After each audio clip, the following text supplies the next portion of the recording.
Amanami Khize Khawaze. Yeah. Oh, okay. Nginganihluphayo. Uqhamuka usebenzisa isilvagrey kube sekuvula umuntu ohleli ngaphambili iwindi. Singathi ya ngifuna ukuduma, ngifuna ukuba famous, ngifuna ama-followers. Singese ngabe ngizodlala ngirip. Okay, athi yena ufuna i-statement esibhalwe udokotela ukuthi okay, ngilungile ngempela. Noma mhlambe ukukhona uzokuzuza noma mhlambe wenzela imali kusungazo.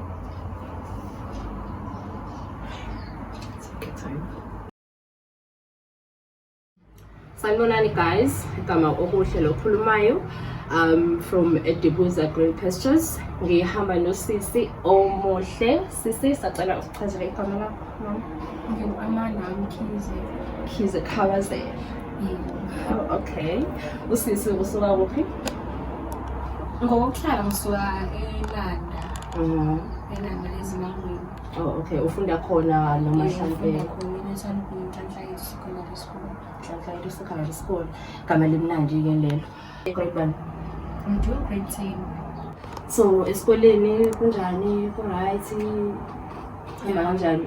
Njengoba sekuyisikhathi sama-exam nje futhi ke manje. Yeah, ku-right. Kuyabhaleka fundeka. Kuyakhaimeka noma kuyafundeka. Kuyadlala. Kuyazameka ne? Okay. Ekhaya? Kunjani hlanga ubani ekhaya? Ekhaya ngihlala nomalume nomamikazi. Uma abahlala nami cause uhamba ngokusebenza, uyasebenza kahle. Okay. So inhlalo injani mama nomalume? Ingane zikhona mhlambe ama-siblings akho no-cousin? Yebo, kakhulu. Uhlele kanjani ku-right? Yeah, ku-right manje nginganihluphayo. Angisho ukuthi ngiyayivuma kodwa yeah.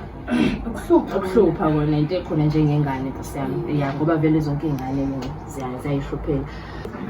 Ngikhule ngiyingane e-right ehloniphayo kodwa ekuhambeni kwesikhathi kwaphela i-friend abangani stage abangani. Yeah, okay. Mhlawumbe uma kuyi-10 lakho lokupheka yabaleka. Hayi angibaleki, ngiyazula nje. Uthanda ukuthorisha, uthanda ukuhamba. Ngizule ngenza izinto engafanele busy engabe ngiyazenza. Mhlawumbe efana nani? Phuza oludakayo. Cha, but awubuyi ebusuku ekhaya ngithi. Hayi angibuyi ebusuku. Uyazi ukuthi kumele ubuye ngisishayela ekhaya. Oh yeah. Ulandela umthetho kamalume. So uma ubhekile uzophatha vele uyaya ka-grade 11. Ngoba ngiyaya ka-grade 11. Qiniseka sis. Yebo, ngisiqiniseka ukuthi uyaya ka-grade 11. Yebo. Konje uthe ukwa-general imaphi ama-subject owenzayo laphaya because khona history, khona drama. Ngenza i-business study, dramatic arts. Ezami. Tourism.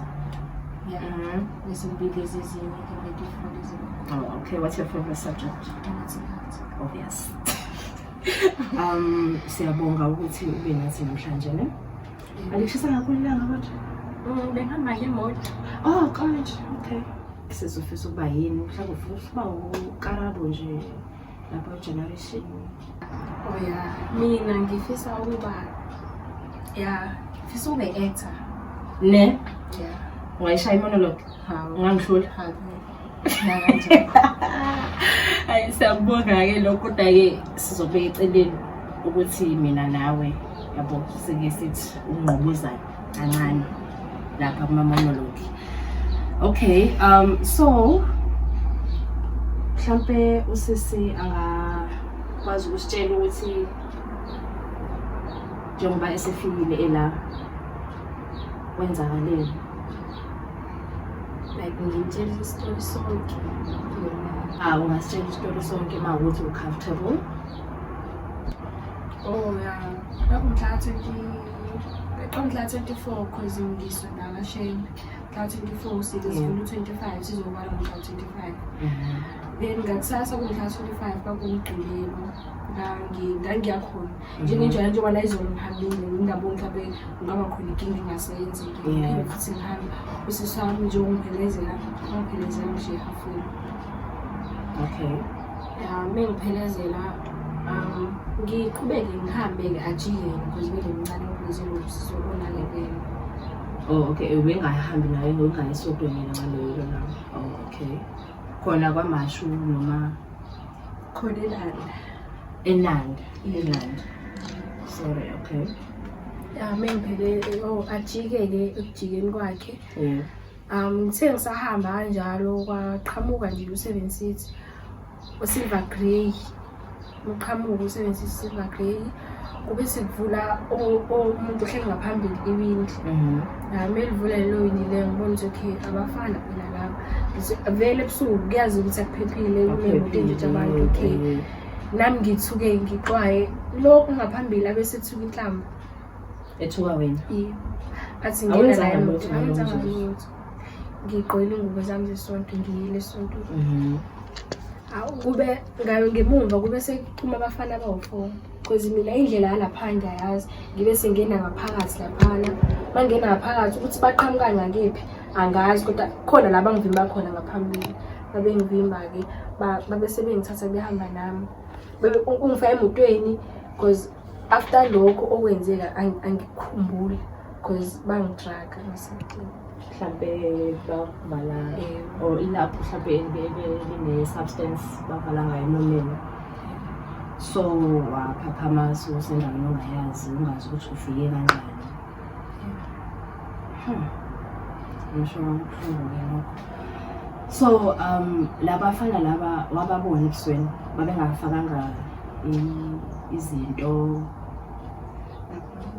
abakuthi vele uphaphama kangaka ngingekho nakahle nje kodwa ongimkhumbulayo uyedwa owayi-drive engingamkhomba.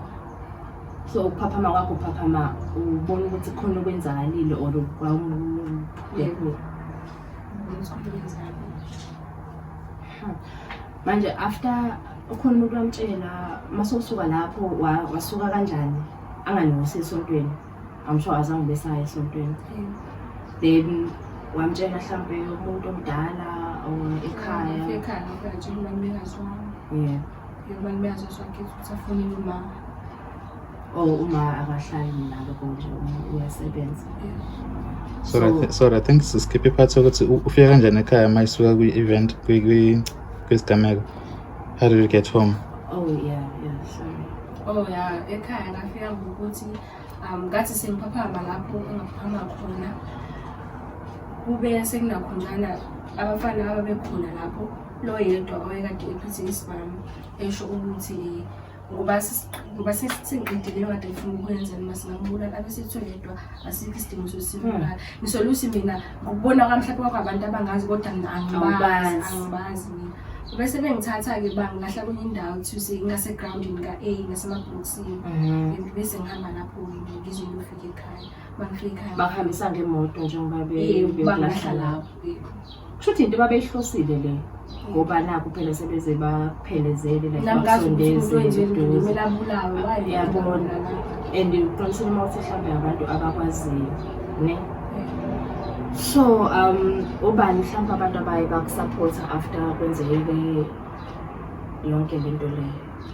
Umndeni wami umndeni uma wami kahle uma wami nabangani nabo bangisupportile kakhulu. Omunye nje olethu Ndlovu uyena odecide ukuthi istory sami ngisithathe ngisifake ku-social media ngoba uma wengafuni wasento le ingagcina ingenile. Ngathi uma ngiyibuka lento noma intombazane ihlolwayo uzothiwa sengihleli phansi angisayi ukuhlolwa zogcina sekuba khona inkulumo futhi lezo nkulumo ezofika kumina ezingibazi. Wasakhetha ukuthi aqale ngafaka istory bese ngishela ngoba sibe sesiduma kanjalo kwistory. Ukhupha kanjani yakwazi ukukhupha ngayo yonke lento le eyenzeka kuwena? Angiqhamuka-ke lapho angikho right kakhulu ngilimele nje kubuhlungu kakhulu okwenzekile kumina. Asibusuku akulaleki yonke lento leyo. Uke waya emaphoyiseni? Ngaya emaphoyiseni ngalo usuku kuze kuthiwa uma ngabe kwenzeke into kanjena akumele uye emaphoyiseni ungagezile. Ngosuku ngafe ngaya eklinikhi ngathi iklinikhi yasicela emaphoyiseni. Uma sifika emaphoyiseni amaphoyisa abese icala lami laba i-inquiry because kangakhulanga because ngangidragiwe nawo bengenayisho bengakwazi ukuvula icala bengenayisho udokotela ukuthi bese bengidlulisela eBrixton isaka Memorial Hospital eTCC Thuthuzela Kibana ngiyabona Thuthuzela bese bengisa khona ke ukuthi udokotela aconfirm ukuthi ngidlulile ngempela yini. Babengayikhola nje lento esho. No, babekhola but babengeba bafuna icala udokotela engakabuki nawo incwadi kadokotela. Bangisendele icase number bafuna icala ngisendele icase number ngisendele message kodwa message kuzophuma nje akazafuneli abasho lutho. Ngoba namhlanje sengifuna amaphoyisa asemtuzweni asengitshela ukuthi ngingakwazi bangakwazi ukuthi bazongilanda. Bakulande bawisa khona police station icala lami liqhubeke ibona because icala ngalivula la enayo bakhona mhlawumbe abanye abantu abakusupportayo abafuna ukusebenza justice. Bakhona almost umhlaba wonke ngisho njalo because sekuphume ngisho lokumasipala ANC iphumile abantu intombi iphumile mhla 21 bekuzoyenziwa imarch wala amaphoyisa angakenzi lutho angakangifoneli yonke leyo into leyo mhla 21 November. Okay, bekuzohamba beyenziwa imarch. So icase yakho isisenanda manje labo ivule khona eqaleni isivaliwe ayikalavala ukuthi abakenzi lutho. So laba babona ukuthi ngcono bakuthathe bona khona bazokwenza. So labantu laba othi bakusupporta intombi ANC yonke leyo nto leyo i-story sakho basithole kanjani? Ukhona la oke wakhuluma khona mhlambe waposta wenze kanjani? Ngaposta ku social media kunentombazane engizwana nayo e-influencer to Olithu Ndlovu. Okay. Uyena oke waqala wangipostela i-story sami. Okay. Ngase ngashare i-story nami ngagcina sengiposta ke kube sigcina sekusabalala kanjalo. Yafikelela kanjalo kulabantu laba njengoba sokuzokwenziwa imarch manje. Okay. Sorry. Kuyoba nama on your group. Tell us about the group yakho sizoluthu create group WhatsApp kwenzeke ngayo and out of the sudden you left the group and why umnikazi we group why kind of phinda waphuma kuyona? Kwi group uma wathi angicreate group uma wathi angicreate group engitholile nje nice did after le nto yenzayo wangithatha umama from another mother. Okay.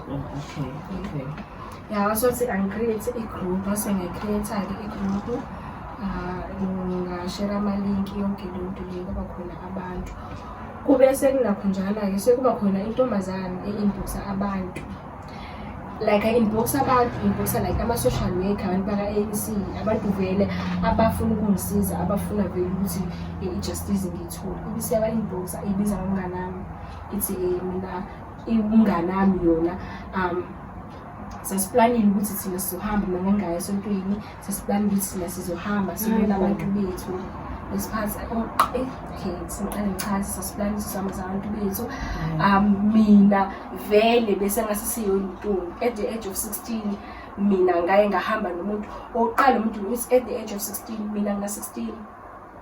Okay, yena ukhuluma into yabo uthi sahamba thina nomuntu angikazamusho mina ngihamba ngo-760 yona lo-760 lo o-silver grey ebengikade nginakhonjana engihambe nawo nobehambe nomfana bengayile esontweni. Okay, ama-inbox abantu kube khona usisi angazi ukuthi usisipekinini wabe sesenda egrouphini wathi indlela akhuluma ngayo ngiphathanga kahle akhulumanga kahle because lapho la ngayithola khona angifuqana manga ngakhala ngangingekho right ngakhala kwakubuhlungu indlela akhuluma ngayo ukuthi yeka mina sengiyeke into zami ngihambela lengane ngidlala lengane le sengikhola lo muntu lo angamazi ongenaso futhi nesitory esiphelele ngento eyenzakalile kuwena. Mucabanga lo muntu lo oshare yonke le information engekho right or eyamanga Akusiwo umuntu okwaziyo nje. I think umuntu osekhaya.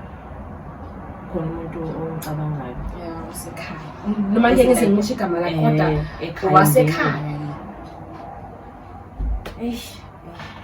Ya aphinde athi mina ngakhipha isisu ngangimithi mina ngangamithi izinto nje ziningi izinto ayikhulumayo kube ngalokusuku lolu ukuthi ubhale egroupini uno-classmate wami ethu Amahle naye wavula ukukhuluma kabuhlungu kumina like bekuyena obengisupporta sonke lesikhathi and even ayishaya ayingiphathanga kahle because into ayisho bathi yeka ekhaya eklasini simthulise kusho ukuthi ubidlala ngathi ubenamanga yabo nje ekhuluma ukuthi cha she mina ngane ozodlala ngathi. So wagcina wenze njani ngegroup yakho ngathi? Kube ikhansela lebese likhuluma noma ikhansela uNjabulo Ntuli uNwadi o7 khona lapha eNani. Bese ukhuluma noma wangicela usicela ngiphume egroupini. Because into eyenzeka laphana kwase kukuningi engicabangayo engakwenza mhlawumbe engase ngikwenze because izinto ababekhuluma zazibuhlungu zazingekho right. Ukuthi shuthi zazingekho right izinto ababekhuluma azingiphathanga kahle ezifuna futhi ngathi ngifuna ukuduma ngifuna ukuba famous ngifuna ama-followers futhi ngesangabe ngisengidlala ngerape. Okay athi yena ufuna i-statement esibhalwe udokotela ukuthi okay ngidlungule ngempela okokuqala kakungamele mina nginakho njalo ngishuthe lapha kade akumele akufanele ukuthi zonke lezi zinto ezibhaliwe laphana ngishuthe kwakungamele kodwa ngakwenza ngoba ngibele ngumuntu othanda ukudlala yini babengeke baze bangikhole if i-statement singekho yonke into ingekho. So bese futhi ikhansela ke ngezathu ukuthi izinto abantu ababuye bayikhulume zibahlulu zifika kalula cela abantu angiphume yami. So yonke lento ekhulunywayo enegative engekho yinhle ekhulunywa phambi kwabantu abawu-400 and something egroupini le yakho. Yebo lebhala ukuthi Justice Amanda Mkhize ngathi ukuthi abantu abazongisupporta but ke shuthi bengazi ukuthi kwenzakalani. Ubesebenza njani ngepha kulo muntu lo wade esho lezo zinto lezo? Did you reach out to them to inquire ukuthi kwenzakalani? Uma lo ongithathile sengihlala naye manje ngiwamfonela wachaza ke la ukuthi indlela ethona khulume ngayo ayibanga yinhle because lapha ngasenkhala elumali wesenhlala naye manje akazange aphatheke kahle. Afonela i-ANC esina ngazi lwasi angazi umoshe imali yakhe kanjani but izinto ayikhuluma zazingekho right nami ngam-inbox yakhe azazangiphendule ubese edilisa izinto ayisinde egroupini because abantwana basebekhuluma naye even ngisho ikhansela lafonela umala amchazela. Okay, so shuthi esikoleni bonke sebayazi kahle ukuthi kwenzakalani noma mhlawumbe kusama-certain individuals laba ku-social media? Bayazi sebeyazi esikoleni because uprincipal bekade ngazi uzothola ngoba sekwenzeka ngale ndlela le nawe setshela ukuthi kushuthi ukube akuzange kufika abantu bakhulume kahle naye shuthi ngoba phela kwazofika umphakathi lapha esikoleni usuzototo sekuthiwa hlangana Zulu yena akazi. So esikoleni i-attention isehlile like njengoba kuphume ukuthi mhlawumbe uqamba amanga ufuna attention ufuna ama-followers after sebethole leyo information leyo abangani bakho basabuka ngendlela lo Amahle naye lo owakhuluma kabi nami uke wabuya waxolisa wahlala phansi nami wathina bengazi ukuthi ngenza kanje because ngamcela uma wathi ngicela uma akhulume naye because indlela akhulume naye ngami angithanda ngabuya waxolisa naseklasini because ufunda nami eklasini bafike basho ukuthi bengaqondile bengasenhloso yakhe ntabadesha la ukuthi bengazi uzothini sebona lama-screenshots labana asende group. Bani sende ama-screenshots? Usisi lo angazi usisi ekenini umuntu ongamazi lo ANC awumazi lo muntu lo kahle uthathe ama-screenshots ayekhuluma naye nalo muntu lo othi yena uwumngani nami abese wasende groupini. So because uqala ukukhuluma uthe umuntu ohluphayo ucabanga ukuthi mhlawumbe khona umuntu wakwahlupha mhlawumbe umthathele indoda yakhe naba yizitha nabo so naxabana? Kukhona lokho ukuthi ngase kube kanjalo but mina ngisiyo umuntu ojwayele nabafana. engakusho ukuthi icala le-rape awukwazi ukuthi uma umuntu okay zikhona izinto zokuhlala but angeke sadlala nge-rape ukuthi kuze yonke into izifike emaphoyiseni, ifike kumasipala, ifike kwamakhansela, ifike kubani izifike kude bese uyaqhamuka usuzothini usuzosho ukuthi lo unamanga lona ntontontoni usuchaza ukuthi mhlawumbe ngoba mina abantu abaningi bese bengisupporta for le justice le ngiyifunayo wena usuzofika usuzobatshela ukuthi ayikho leyo leyo ukuthi unazi ichaze ukuthi namhlanje kungathi u-Amanda lo ovibe ohluphayo ohlekisayo sometimes ubone ngathi udilanga ngekhathi ezinzima mangabe kufika lokho ukuthi okay ngikuhlungu la bengihlala khona bengihlezi nje umuntu ohlala yedwa ngize ngikhuluma ukuthi okay don't blame those who committed suicide mase kunzima manje because wawo kuningi esengidlule kukho ngize ngicabanga ukwenza ezinye izinto kube soba khona-ke ngoba athi sikhanjwa le-case le ukuthi kuze kufike umasipala kufike i-ANC bese khona umama ocabanga ukuthi angithathe ahlale nami sengithatha njengomama njengoba sengihlala naye I feel like kunomthwalo owehlayo because njalo hlezi kuhleli akafuni umuntu kube umuntu ohlala yedwa because umuntu ohlala yedwa uhlezi ucabanga kakhulu nje lento enzeke kumina iyisilonda nje angazi uma sizoke siphele yini because ngakho kufike lokukhala phela abantu abanye bengigxeka phela abanye bengithuka ngicela ukubeka la emuva kancane uthi like i-transition yakho ngizwa ngathi ukhona la usuhlala khona manje did you change indawo ohlala kuyona emva kwesigameko lesi noma ngishintshile indawo ohlala kuyona from umalume to la ukhona manje for i-safety yami ngoba lento leyo ngoba isidingo ku-social media abantu abashoyo ngoba labantu laba engakatholakali mhlawumbe nabo bawudlala i-social media bangakwazi ukuthi okay bahambe bangifuna futhi baphinde baze bangithole njengoba ngibe sengishintsha indawo okuhlala-ke engizokusho ukuthi cela siye ukuhambe ebusuku uthanda ubumnandi siyouth siyakuthanda ubumnandi siyakuthanda utshwala abanye bangenisha idakamizweni engizokusho nje ukuhambe ebusuku cela siye but angisho ukuthi lento le ingenzeke ebusuku kuphela nasemini bangathatha bahambe nayo kodwa kumele sifunde nje ukuthi siyiqoqe sihlezi sihlele emakhaya ethu because kakhulukazi angeke ngize ngisho ukuthi amantombazane ama-victim nabafana nakhona kuyenzeka ukuthi but nje ukuthi siyiqoqe akukhona engakusho. Okay, sorry ngicela ukubuyela kancane lapha emuva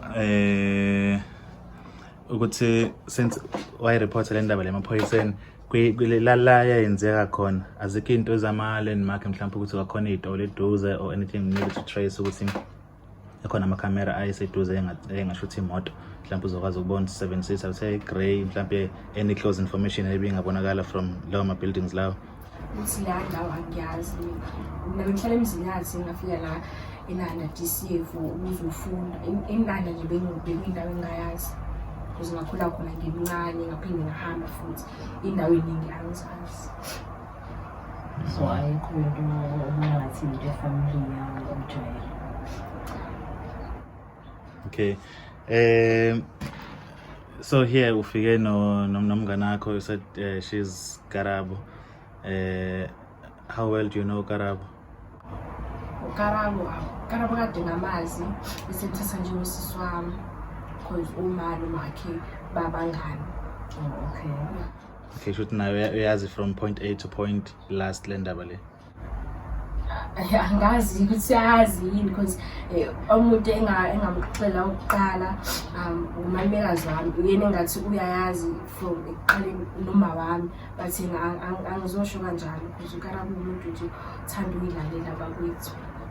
Okay, as much as ithanda ukuyilalela I would love to invite her in noma engavelanga kwi-video yena she will be like a ghost lady uzosho actually maybe can I just turn the mic to her direction, that mic phambi kwakho uyiphenduze nje bheka again. Yes, maybe we can try to bring it any closer so that we can maybe have another side or another angle from you nokuthi ithini take yakhe thina uphawula kwakho wena Karabo nayo yonke lento lena. Anything that you would want to share ngesimo sikamnganakho? Mina ngingasho nje ukuthi yonke lento leyo Amanda adlala kuyona, amanye amantombazane kumele abone afunde, futhi akusizi ukugxeka umuntu noma nje ukufaka umuntu abike ngesimo sakhe mase kuba khona umuntu ozophambana nenhloso yokuthi kutholakale ubulungiswa. Into engifisa kakhulu nje ukuthi yenzeke ukuthi Amanda athole ubulungiswa, nalowo muntu loyo obekhuluma izinto ezimbi ngayo ukuthi yena uyazi ukuthi kwenzakaleni kanjani, akaphoxise zonke inkulumo zakhe because akasizi.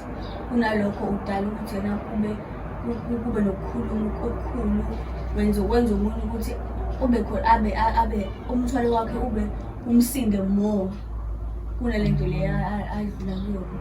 Yena nje akabe umuntu azulane nomunye ngoba naye akazi ukuthi kuyenzeka yini lento ayenzekile, yena angafila kanjani ukuthi kube khona umuntu owenza into ayenzayo.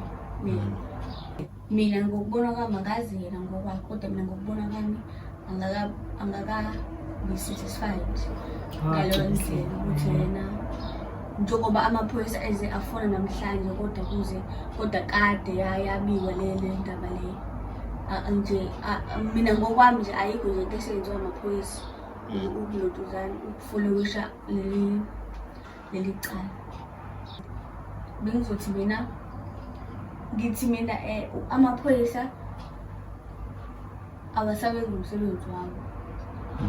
Kumele ukuthi yena kuleli cala leli utholakale labafana labo abayenzile lento le, because uma bengabatholi izoqhubeka lento le ngeke izigcine ngayo Amanda. Ngoba uma bebona ukuthi bangakwazi ukubalekela uAmanda, uAmanda angakwazi ukuthola ubulungiswa esenza izinto ezingaka, bangabona ukuthi nashuthi ngeke vele baze babanda futhi babanda baqhubeke benze lento abayenzile Amanda kwamanye amantombazane. Siso sami ukuthi batholakale abanjwe, angifuni baboshwe. Okay, vele babeboshwa nawo bazoyenziwa into ababeyenza bengaphandle ejele, but nje banikelwe emphakathini sibabulale ngezithizana. Ngiyazi lokho ukuthi akukho part of umthetho wamaphoyisa, but amaphoyisa umsebenzi wawo awusekho, awufukamanga, awusekho. So ngingasendela i-case number, ngingasendela umsesho asendicalana ukuze namhlanje ngazizimfunile ngisangafonelwa amanye amaphoyisa asentuzulu icala ngibe ngilivule eNanda elapho eMtshebheni. So uma uhamba mhlawumbe nomzali noma uhamba nomuntu omdala emaphoyiseni banitshela ukuthini lapha e-station le nenza nibe defeated? Sisaya kanye sisovula icala bathi umseshi wethu usifonele basizimile i-case number. Uhamba noba? Angihamba nomama. Because under age ngeke ngikwazi ukucala ngento. Base bathi case number bazoyisenda, bayisenda i-case number ngafonela iphoyisa lathi umseshi uzona khonjani, uzobe sebesenda ukuthi umseshi ozo-attend icala ngoba bamsenda umseshi. Umseshi siwafonela uma wathi mina akangitholi ifonini, kodwa kuzobe namhlanje akaze aphindanga ngifonela. Ngisangafonela namhlanje amaphoyisa ala eNtuzuma athi acela ukuzongilanda ngoba mangiphuma la ngiyabona. Awuzohlangana nawo. Mawufika esibhedlela uthi wafika esibhedlela ngithi did you have any blood mhlambe yayisele kuyena and it was your first time ngithi? Mawufika esibhedlela yathini babathini? Esibhedlela ngafika ngacheckwa ama-HIV zonke lezo zinto lezo, nganikezwa amaphilisi emile ngaphuze, ngihamba ngawudokotela for angazi noma e-check-a yini ama-check-up, thatha iy'thombe lonke. Base bakudeclare nabo phansi ukuthi bakuconfirmile ukuthi ureshiwe. Yes, base icala ngizovula khona lapha e-TCC kwakuthi kwasekulithi bathiba icala angiqhubeke ukuvula khona basekhaya vele. So ngoku-assume kwakho mhlawumbe ucabanga ukuthi noma kakufikele ukuthi mhlawumbe abantu abenze le nto somehow banayo indlela yokufinyelela emaphoyiseni kuqala kunawo mhlawumbe wenza ukuthi badrage iy'nyawo laba bamaphoyisa ikhona i-possibility lokho uma ubheka? Ya khona because kuzobe namhlanje akaze kwenzakala iminyakazo akaze kwenzakala sengize ngivula amanye amaphoyisa akwenye isiteshi la icala engalivulanga khona. Okay, mhlawumbe imibuzo yami siyaphela but omunye ngifisa ukubuza ungangawuphendula lo if you don't feel comfortable ukuphendula. Ngibheka intamo yakho nala ehlakaleni zezandla lapha khona izinto engiyibonayo. I'm not sure if it's kind of way sonkile ngayo noma ngakethi mina ngokwamhlabelingana so ngakethi izinto enjalo zisho something traditionally. Wena do you have anything to do with izinto zesintwini? And if yes, how lento le yenzekile impacted you? Izinto lezi mina ngumuntu onabantu abadala spirituality gifted so ngakho ngifake iy'ntambo lezi konke lokhu engikwenzile. Kwisiphi isigaba la uyahlola noma nje wenza njani? Ngiyahlola unale gama elithile mhlawumbe that is given to you ukuthi uyisangoma noma uyinyanga noma anginaso nje certificate angikaze ngisho ukuthwasa. I-message onayo for bona nabantu laba benze lento mhlawumbe ungathini kubona? But ngababuza ukuthi lokho okwenzile kwenze ngoba umzonda mhlawumbe noma mhlawumbe angifuni noma mhlawumbe kukhona ozokuzuza noma mhlawumbe wenzela imali usungazo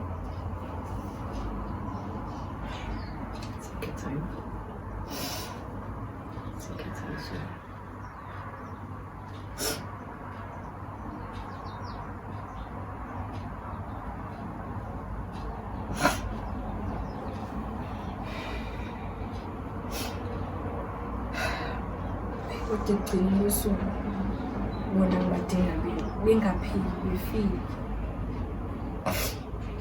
Sesivala wena usazoya emaphoyiseni but ushilo mawusuka la in case mhlambe amaphoyisa ayidrag indaba because khona amanye ama-case don't even know 10 years 20 years even ezogwetshwa umuntu kudala or sometimes gcina engagwetshwanga. Ake sithi kwenzeke nje ishwa God forbid nale yakho bafuna ukuyidraga kanjalo phansi balo beyithalalisa nje ingaphumi nesisombululo leso sokugculisa wena. Yabo yabacela ukuthi ufuna bakulekelele kanjani if amaphoyisa ubona ukuthi adonse inyawo and you believe that they can do better. Ngoba okunye bese kwenziwe kubonakala ngathi amaphoyisa awukho umsebenzi akawenzayo kadecide ukuthi kuzohanjiwa kuzowenziwa imashi kuzobhekishelwa ukuthi ngithole ubulungiswa ngoba amaphoyisa abengazi asamfonele bengazi enze lutho so kwadecide ukuthi bazohamba beyowenza imashi. Nginalo ithemba lokuthi lokho kokubhikishela ubulungiswa noma kokwenza yona le mashi le mhlawumbe ngakuthola ubulungiswa because ngike ngabona amamashi enziwa njengama-Twin kaDlamini yonke leyo nto o-Justice for Cwecwe konke nje esengikubonile mhlawumbe nabo ekugcineni ubulungisa buyatholakala mhlawumbe nami nginayo feeling ukuthi ubulungisa ngingakuthola lapho kuwona lo mbhikisho lo alamaphoyisa angenzile. Labantu laba esengihlala nabo manje bake bangenze ngingazizwa ngingedwa kuningi nje because bengumuntu ongakwazi ukulala ngafika lapha banginikeza amaphilisi lamaphilisi la ngawaphuza amanye okubhala kuthiwa ama-omega nje ayakusiza bona ayangisiza because bekade ngoba ngiye esikoleni lokhuluma indaba ukuthi kuzomele ngingabhali ngidlulisele eklasini elilandelayo. Okay. So asizobhala nje ama-exam akho? cha ngacela mina ukuqhubeka because akusiza ukuthi ngithi ngeke ngize ngibhale ngcono ngizame ngihlulekile because vele noma ngathiwa ngizama ngihlulekile vele ama-marks bazowafaka bona as principal nje badishiwe ukuthi kumele bazongisusa kwesikole ngifunda kusona hayi ngizamele sports show. Angifundi fundeki usiqenga umthetho wakho Esazosho angifundeki ngoba lento ngisanda kwenzeka mhla 28 akumele ngizobhala iphepha lami lapho ayikho into engayibhala angibhalanga nje and futhi namanje maqhubeka ngibhala isikhathi siyangishaya because mangifunda vele kube ngathi ngifunda sona le story sami lesiye mangisichaza ngabantu ngene ngasakhona isiqedi phela amaningi angiwaqedi angiqedi. Ubuhlungu benhliziyo yami afanisana lutho. Ubuhlungu benhliziyo yami abukho mnandi cha ngilimele. Ungangibona ngihamba ngiphila ngokwesimo somzimba kodwa ngaphakathi ngilimele. Inhliziyo yami iyakhala iphuphoza igazi cha ngilimele. Umntombi into ehamba engaphindi kuyo. Umntombi mama ngisenabo ngenxa yabantu abanomhobholo. Ngenxa yabantu abazicabangela bona cha ngilimele. Umntombi into efika kanye hayi kabili. Cha kubuhlungu okungehlela. Umqondo uphithene impela usuqala nokungihambela cha ngilimele kanti isiphilo emhlabeni onjani ngangizihambela ngiye esifungeni ngiyobika usizi lami kwasale sekufika nolunye usizi oluzongilimaza cha ngilimele isifiso sami ukuthola ubulungiswa isifiso sami ukuthola abenzi bokubi igugu lami alisekho angisenayo lihambe ngongemvumo yami angisiyimbongi kepha ngethula usizi lami ngilimele inhliziyo yami iyakhala iqandula igazi umqamelo wami ulazi lonke usizi lami cha ngikhathele lempilo yangisini sekwanele impilo yami isiphenduka umthwalo sengiphila ngokukhathalelwa nokududuzwa ngamazwi abantu inhliziyo yami seyaphenduka yaba semathuneni ngenxa yokwenza kwababenza ngokwenza bethi bayenza kanti sebenza ngokubi angikhalela okuningi ngikhalela igugu lami elingasekho onomehlo bakhala bayibuza bayiphendula ukuthi ngabe lesehle singehlakalile cha ngilimele angisiyimbongi kodwa ngethula usizi lami uAmanda Hayayo.